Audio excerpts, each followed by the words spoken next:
Hey, I wanted to come on here and make a video paying my respects to Charlie Kirk, because I've been posting about it with like statuses and updates and stuff, just because all the stuff I'm seeing is it's affected me like quite profoundly, and it's not just me. I know that it's like affected everybody.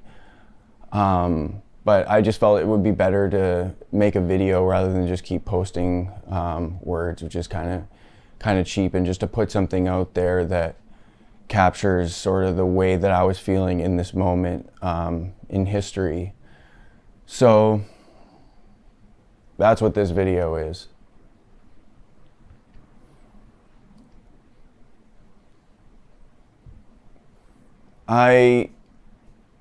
It's hard to understand like why I felt the way that I did, like when I heard about what happened to Charlie Kirk. I've had like a few instances in my life where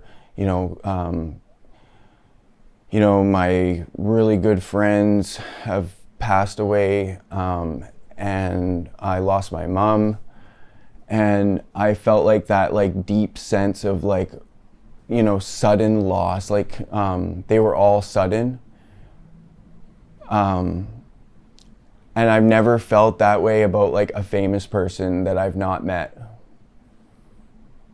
ever until now. And I think it's like not even just so much that like I wasn't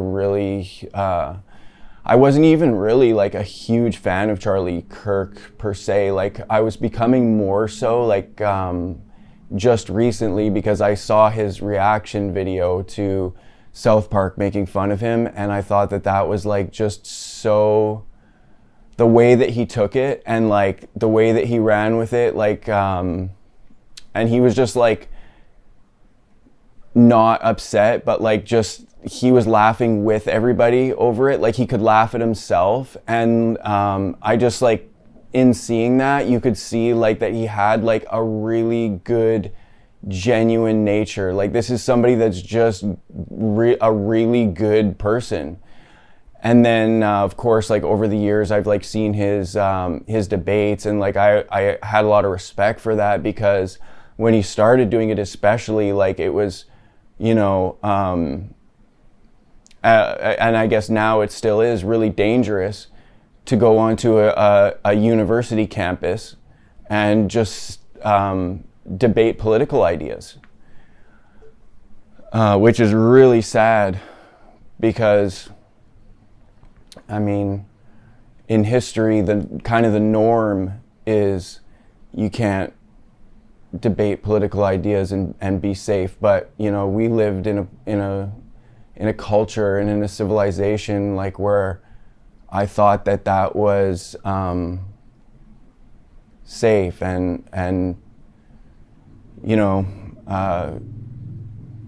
of the most important aspect of like democracy and freedom, and like all of these things that really set us apart from countries where everybody's starving to death all the time and it's always extreme violence. Like the big thing that, like, it's not that we have more natural resources, it's not that we're smarter, it's not that we have more money, because money is kind of an abstract concept when you get to that level of like nations and empires.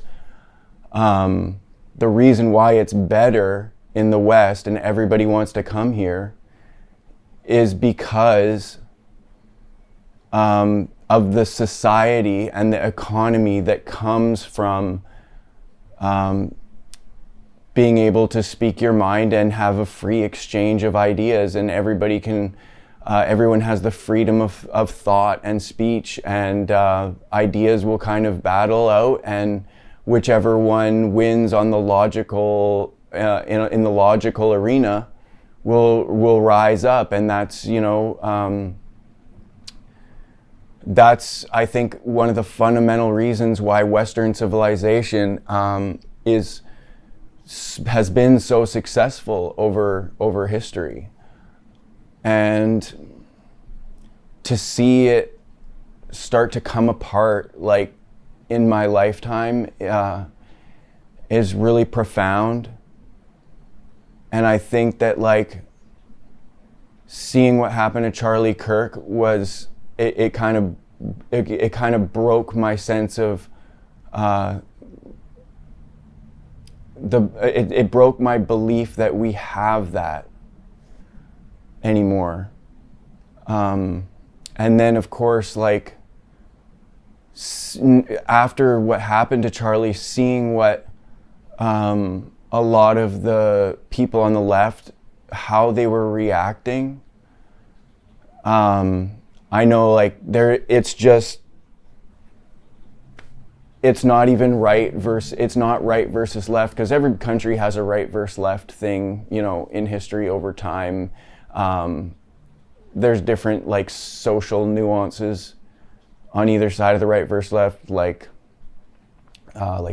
social issues. But at the core of what's going on right now with right versus left in the West, it should be obvious for everyone to see that it is just good versus evil. The people that were being disrespectful after Charlie Kirk died, they are evil. I feel personally that I am not going to be as silent and tolerant with those type of evil people as I have been in the past. So and I don't mean that I'm going to be violent or I'm going to, you know, turn into them. I just mean that I'm not going to, you know, if I'm in a situation where I'm working with somebody and they say something like that's just super ignorant and hateful, which the left does all the time, I'm going to confront that.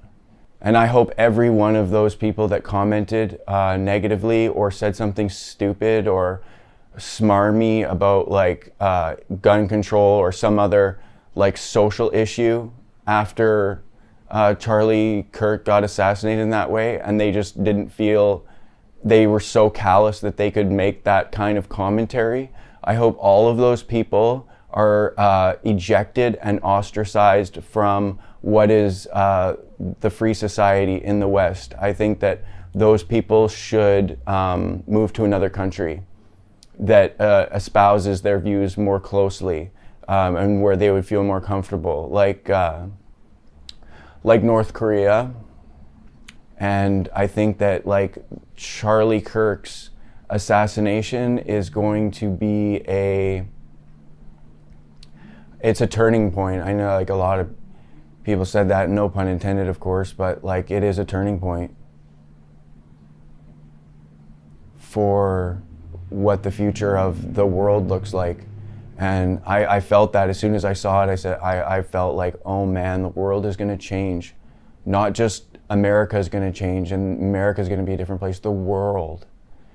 And that's been proving to be very true, seeing what's going on around the world with it. I feel like it was like a 9/11 moment where nothing's ever going to be the same.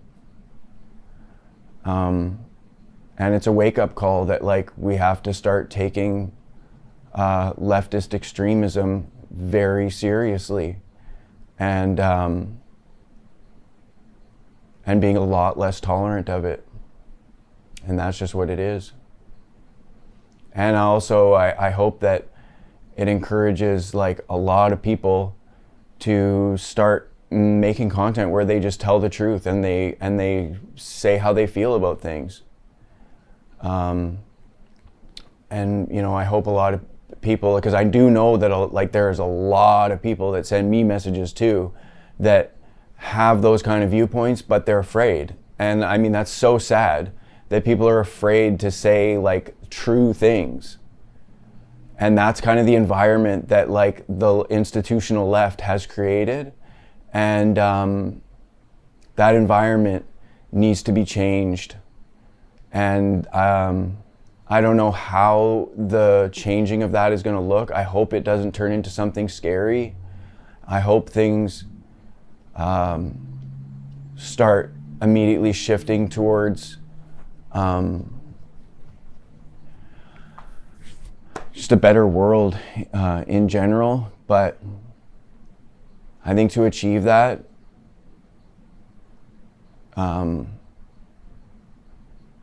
as a society, like, we need to start standing up in a more strong way to evil. So yeah, rest in peace to Charlie Kirk. I feel like he was, and especially the last few days, looking at like all the stuff that he's done and like diving more into it and his behind the scenes and listening to the stuff he says, it's like he was just a genuinely good person, like the best.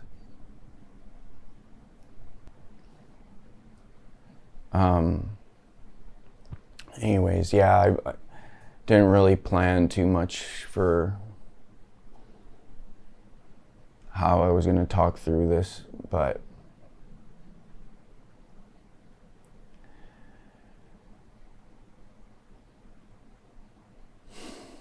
I really hope that it continues, like the type of thing that he did, like, you know, the discussing ideas and everything like that, having political discussion. And I hope that the evil left is somehow restrained from destroying our ability to discuss the truth.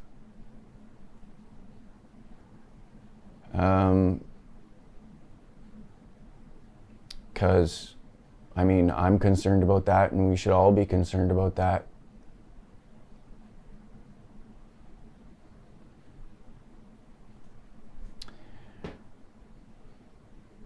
Anyway, yeah, rest in peace, Charlie Kirk. I'll never forget this. Like, I feel like this is one of the big moments, like, in our generation's life experience. Like, you know, it's what's gonna happen now. Like, it is not business as usual anymore. Like, something really changed. As Charlie Kirk was something really special. Like, I see the left too, like, you know, pointing out like, oh, well, what about this person? Why wasn't it a national tragedy when this person happened? Like, when this person was assassinated, like the Democrat, Melissa Hortman, rest in peace, Melissa Hortman, you know, respect. I hadn't heard of it, like, until this point. And I think that, like, you know, she obviously, like, there's a major difference between, like, you know, her situation and Charlie's situation, because Charlie has a massive following, and he's massively influential. And, you know, the person who unfortunately was killed murdered in the Democrat Party, like, wasn't influential in that way. Wasn't a household name. Hadn't like, you know, made a profound name for herself. She was, like, basically a well-to-do lawyer that got into politics, and I don't know anything about her politics, but one thing that I will say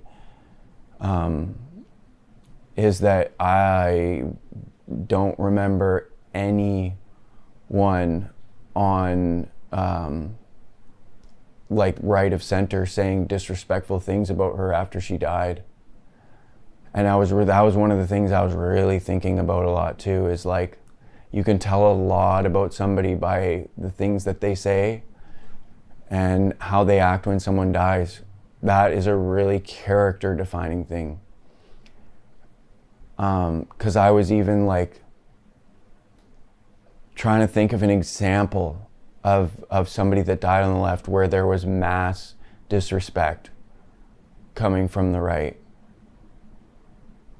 And there is just no equivalent. Like, well, for one thing, the left doesn't really have a Charlie Kirk. I think because their arguments, like their political arguments, are just not, they don't have the power of the truth behind them. So like anytime like Charlie was able to grow with a really big energy, and this is something that we've seen that has happened, you know, in the ancient past and in the past, but it's kind of the first time that, you know, a lot of our generation has seen this in our lifetime, where somebody was just going out and just saying true stuff, and it was just building this huge momentum, this huge following, because the truth has power. And lies don't really have that kind of power, which is why I think there isn't like an equivalent Charlie Kirk on the left, and you can't there's not really anyone to find that would be that kind of parallel. But say they did have somebody like that, and you know, like trying to think of examples of people on the left, or people that have a lot of respect on the left, like maybe Obama, or yeah, I'm not sure, but if one of those people like was killed, I don't think there would be that mass disrespect and that mass like showing of evil like we saw on from people on the left. And that's not to say that the whole left is evil either. Like we also saw people on the left that were being that said, like, you know, respectfully, like, I disagreed with a lot of Charlie's like viewpoints, but it really sucks. Like he's a human being, and it really sucks like what happened to him, and like I want to distance myself from that, like, and you know, respect to those people. And I think that that's the kind of thing that like we would see predominantly on the right if a figure on the left was assassinated in that way. The right would not be tolerant of that kind of violence, where the left is. And that's just one of the really eye-opening things that this whole event has really cast light on, is that stark difference between people who espouse left-wing social views and people who espouse right-wing social views, or what is traditionally considered left-wing and right-wing social views. There is a major moral difference between the two. And we're in a place, unfortunately, where one side is predominantly evil and one side is predominantly good. So those are my thoughts. That's where I think we find ourselves. And yeah, I'm glad that I sat down and made this video to just kind of put it out. Into, you know, like, even if nobody watches it, just to put it out as a record of how I was feeling at this moment in time in history, because I can feel that this is a major turning point. This is a major, like, it's like 9/11, like maybe even more profound, you know, with the way that the geopolitical situation is, and the way that world powers are kind of in tumult right now. This could be like kind of a catalyst for something really, really major. So I'm glad that I made this video now. Maybe one day I won't be able to. So that's how I feel.